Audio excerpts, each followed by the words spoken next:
I've been sitting on this bench for 38 years. I thought I'd seen everything. Arrogant millionaires who think money buys justice.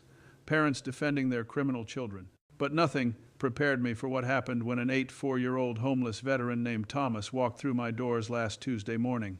What is the secret he carried?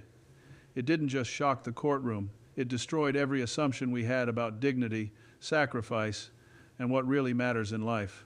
Before I tell you what happened next, I need you to ask this. Which country are you watching this from right now? Drop your location in the comments, like this video, and subscribe to this channel. Let me take you back to that morning. My clerk handed me the case file at 9:15 a.m. citation for sleeping in a public park. Defendant, Thomas Robert Chen, age 84. I looked at that file. 84 years old, homeless, cited for sleeping. This is what our system does sometimes. It punishes people for being poor. Thomas shuffled into my courtroom at exactly 10:30. He moved slowly. "Mr. Chen," I said gently, "please tell me what happened." His voice was quiet but steady. "Your Honor, I was sleeping on a bench in Roger Williams Park. Officer Martinez found me at 2 a.m. He was kind. He apologized before writing the citation. I told him I understood. He was doing his job." The officer was in the courtroom. I saw him nod, his face troubled. "Mr. Chen, where do you live?" I asked, though I already knew the answer. "Nowhere permanent, Your Honor. I move between shelters when there's space. Sometimes I sleep outside. The park bench has good lighting. I feel safer there." Something about the way he said "safer" caught my attention. This man had seen danger. "Are you a veteran, Mr. Chen?" "Yes, sir. United States Marine Corps. 1,960 to 1,984. 24 years of service." 24 years. This man had served our country for nearly a quarter century, and now he was being cited for sleeping on a park bench. "What was your rank when you retired?" I asked. "Master Sergeant, Your Honor," he said. I looked at the citation again. $50 fine. $50, that might as well be 50,000 to a man sleeping in parks. "Mr. Chen, before I make my decision, I have a question. In 24 years of service, where were you stationed?" His answer would change everything. But first, answer this. Do you think homeless veterans deserve special consideration in court? Yes or no? Write it in the comments. Your answer matters more than you think. Thomas looked at me and said, "Vietnam, Your Honor, 3 tours. Then Germany, Japan, and finally Camp Pendleton until my retirement." 3 tours in Vietnam. This man had seen hell. Multiple times. He had volunteered to go back. "Were you injured during your service?" "Yes, sir. Shrapnel in my left leg, some hearing loss, and other things the doctors couldn't see on x-rays. PTSD. He didn't say it, but I understood. The invisible wounds that never fully heal." Then Officer Martinez, the same officer who wrote the citation, stood up. "Your Honor, may I speak?" I nodded. "Sir, when I found Mr. Chen that night, he was having a nightmare. He was calling out names, begging someone named Rodriguez not to go into the tunnel. He woke up terrified, disoriented. It took him a full minute to remember where he was. I couldn't just leave him there, but I also couldn't ignore the violation. I'm sorry, Your Honor. I wish I'd had another option." Here was a young man, maybe 30 years old, clearly torn between duty and compassion. Thomas spoke. "Rodriguez was my friend. He died in Cuchi, the 17th of March, 1969. I dream about him sometimes, about all of them." The courtroom was absolutely silent now. Someone in the gallery was crying. This is the moment where everything I thought I knew about this case began to crumble. Because what Thomas said next, what he revealed about his life, his choices, his unbelievable sacrifice, it didn't just change this case. It changed everyone in that room. Stay with me. I'm about to tell you something that will make you question everything you think you know about homelessness, about veterans, and about the choices people make when life pushes them to the edge. I needed to understand this man's story, because something told me there was more here than a simple citation. "Mr. Chen, you served 24 years. You must have had military retirement benefits. What happened?" Thomas's left leg, the one with shrapnel, seemed to bother him. "I do receive benefits, Your Honor. $1,847 per month. The number is not enough for rent in Providence. Not anymore." "Where does that money go, Mr. Chen?" He hesitated. For the first time since entering my courtroom, he looked uncomfortable. It goes to necessary expenses, Your Honor. What expenses? You're homeless. You sleep in parks. What could possibly take your entire pension? Thomas looked down at his worn shoes. Your Honor, I'd prefer not to discuss that. Now I was confused. A homeless veteran receiving benefits but refusing to explain where the money goes? This didn't make sense. The prosecutor, a young woman named Sarah Jiang, stood up. Your Honor, may I approach?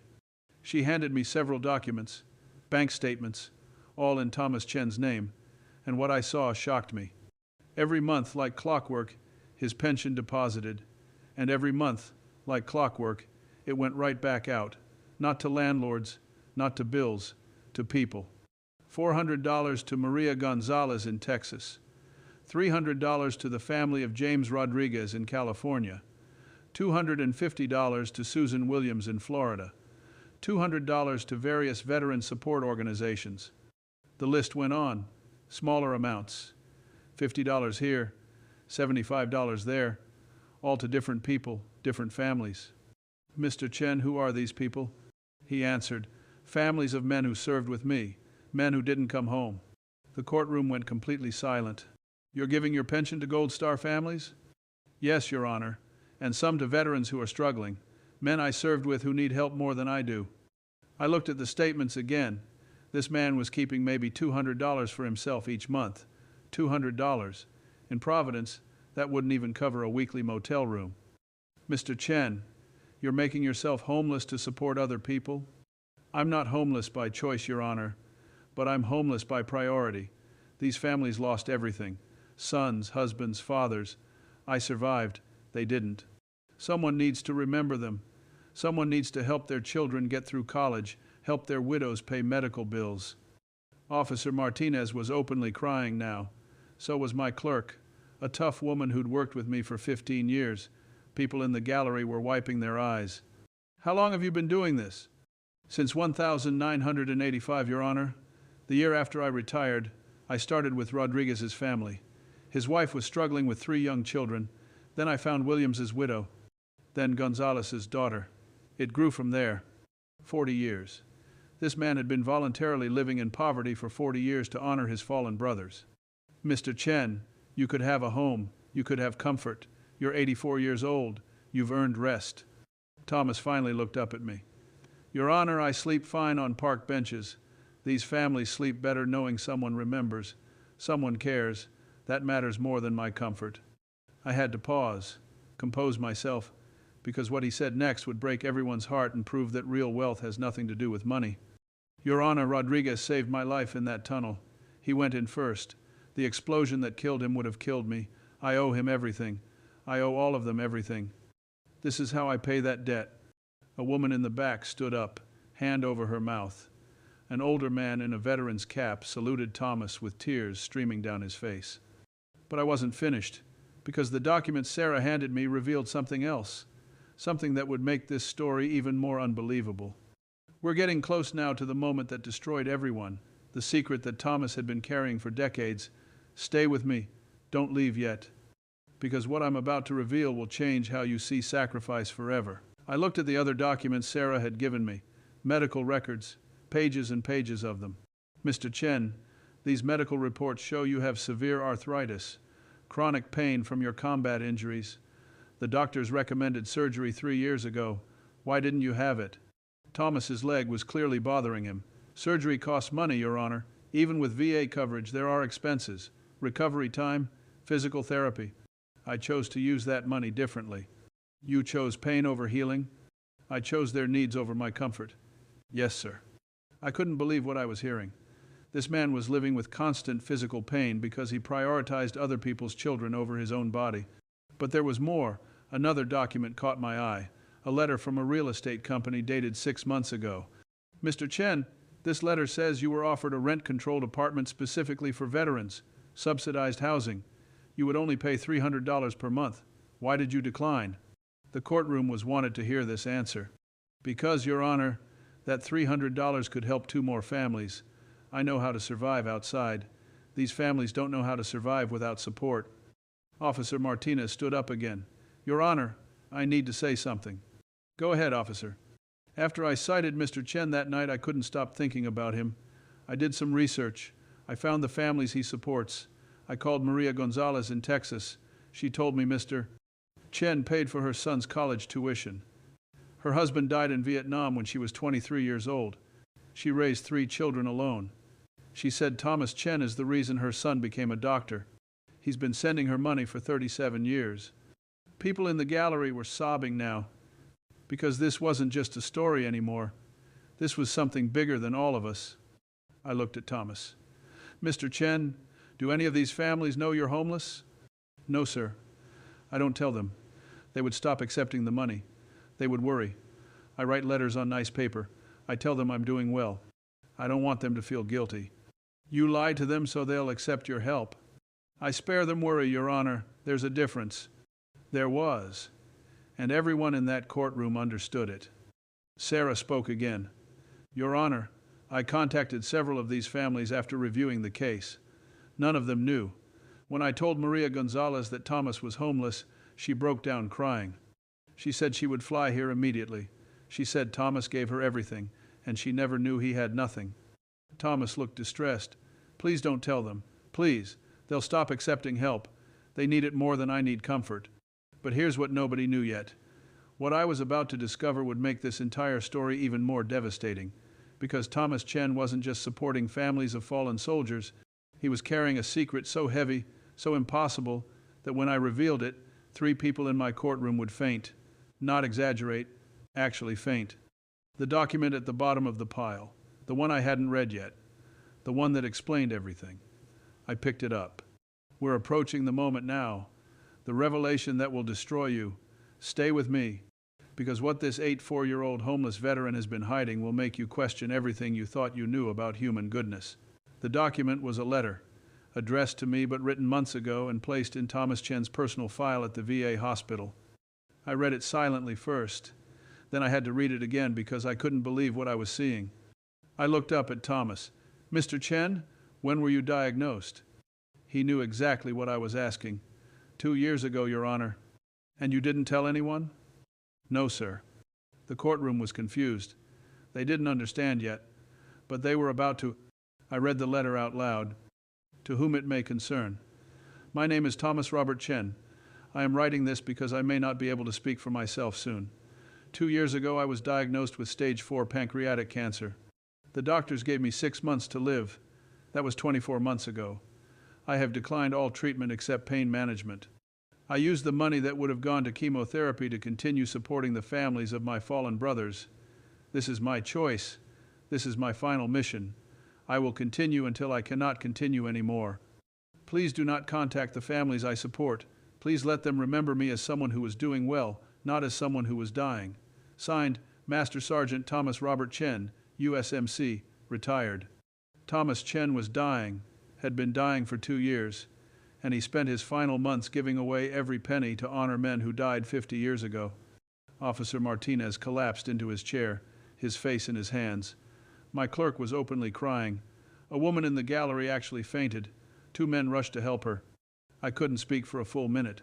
I just looked at this frail 84-year-old man standing in front of me, facing a $50 citation for sleeping in a park while he was actively dying of cancer. Mr. Chen, I finally managed. You chose death over treatment so you could keep helping these families. Your Honor, I'm 84 years old. I've lived a full life. Rodriguez was 19 when he died. Williams was 22. Gonzalez was 24. They never got to see their children grow up. They never got to hold their grandchildren. I've had 65 more years than they did. What right do I have to spend money on extending my life when their families still struggle?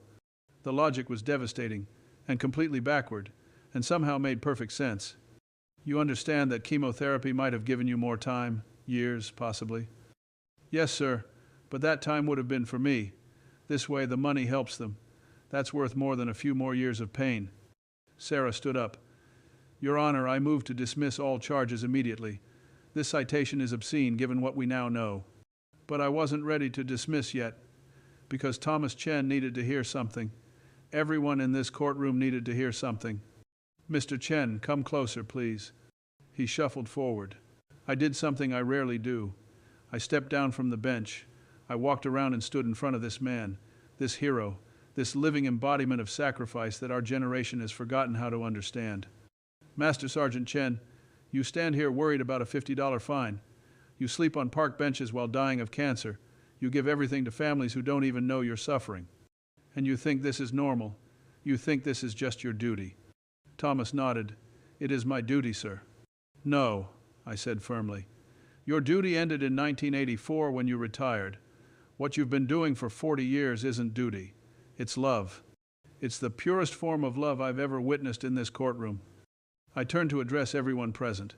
This man represents everything we claim to value but rarely demonstrate: selflessness, honor, sacrifice without expectation of recognition. He's been dying alone, in pain, giving away his final resources so that children of men who died decades ago can have better lives. I looked back at Thomas. The charge is dismissed, but I'm not done. Bailiff, I want the contact information for every veteran organization in Providence. I want the names of every person in this courtroom, because Master Sergeant Thomas Chen is going to get the help he deserves whether he wants it or not. Thomas tried to protest. Your Honor, please, I don't need. With respect, Master Sergeant, you've spent 40 years deciding what everyone else needs. Today, we decide what you need. And you need a home. You need medical care. You need people to honor you the way you've honored others. Officer Martinez stood up. Your Honor, I'll start. My family will donate. We'll organize fundraising, whatever it takes. A man in the gallery shouted, I own apartment buildings. He can have a unit rent-free, for life. A woman stood. I'm a hospice nurse. I'll coordinate his care. No charge. One by one, people stood up, offering money, services, time, love. The courtroom transformed from a place of judgment into a place of grace. Thomas was crying now. I don't deserve this. Yes, I said quietly, you do. You finally do. In my 38 years on this bench, I've seen the worst of humanity. The greed, the cruelty, the selfishness. But that day, I saw the best. An 84-year-old dying veteran taught us what real wealth means. Not what you keep, but what you give. Not how you live, but why you live. Thomas spent his final years ensuring that families of fallen heroes never felt forgotten, and in return, a community ensured that he would never be forgotten either. That's justice. Real justice. The kind that changes hearts. See you next one.